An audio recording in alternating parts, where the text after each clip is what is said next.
यहाँ एक रहस्यमय कहानी है।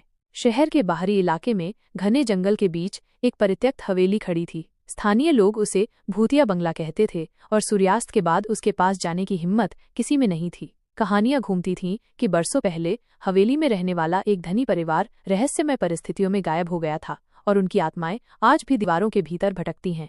एक रात 4 दोस्त रिया, विक्रम, अंजलि और राहुल ने भूतिया बंगले के रहस्य को सुलझाने का फैसला किया। वे साहसी थे और ऐसी कहानियों को केवल अफवाह मानते थे।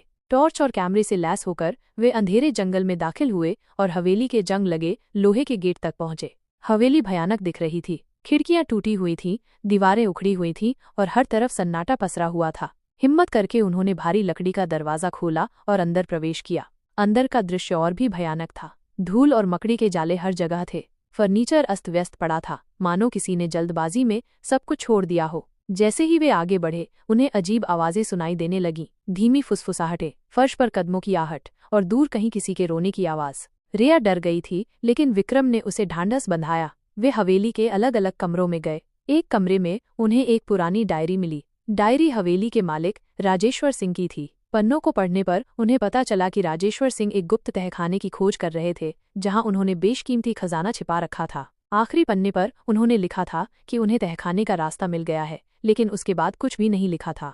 अचानक कमरे की बत्ती टिमटिमाई और फिर बुझ गई। चारों दोस्त डर के मारे एक दूसरे से चिपक गए। जब रोशनी वापस आई तो उन्होंने देखा कि कमरे के बीच में एक गुप्त दरवाजा खुला हुआ था, जो पहले वहां नहीं था। जिज्ञासा और डर के मिश्रण के साथ वे गुप्त दरवाजे से नीचे उतरे। नीचे एक संकरी और अंधेरी सुरंग थी। उन्होंने अपनी टॉर्च चलाई और धीरे धीरे आगे बढ़ने लगे। सुरंग के अंत में वे एक बड़े से कमरे में पहुंचे। कमरे के बीच में एक पुराना संदूक रखा हुआ था। जैसे ही उन्होंने संदूक खोला, उनकी आंखें फटी रह गईं। संदूक सोने के सिक्कों, गहनों और अन्य कीमती सामानों से भरा हुआ था। लेकिन तभी उन्हें एक ठंडी हवा का झोंका महसूस हुआ और कमरे में एक भयानक हंसी गूंजी। उन्होंने पीछे मुड़कर देखा तो उन्हें धुंधली सी आकृतियां दिखाई दी, मानो भूत हों। वे डर के मारे चीख पड़े और संदूक छोड़कर भागने लगे। वे तेजी से सुरंग से बाहर निकले और हवेली से दूर जंगल में भागते रहे। पीछे मुड़कर देखने पर उन्हें हवेली की खिड़कियों में धुंधली आकृतियां दिखाई दीं, जो उन्हें घूर रही थीं। उस रात के बाद चारों दोस्तों ने कभी भूतिया बंगले के बारे में बात नहीं की। वे जानते थे कि उन्होंने कुछ ऐसा देखा था जिसे वे कभी नहीं भूल पाएंगे। और हवेली अपने खजाने और रहस्यमय आत्माओं के साथ जंगल के बीच अकेली खड़ी रही, हमेशा के लिए एक अनसुलझा रहस्य बनी रही।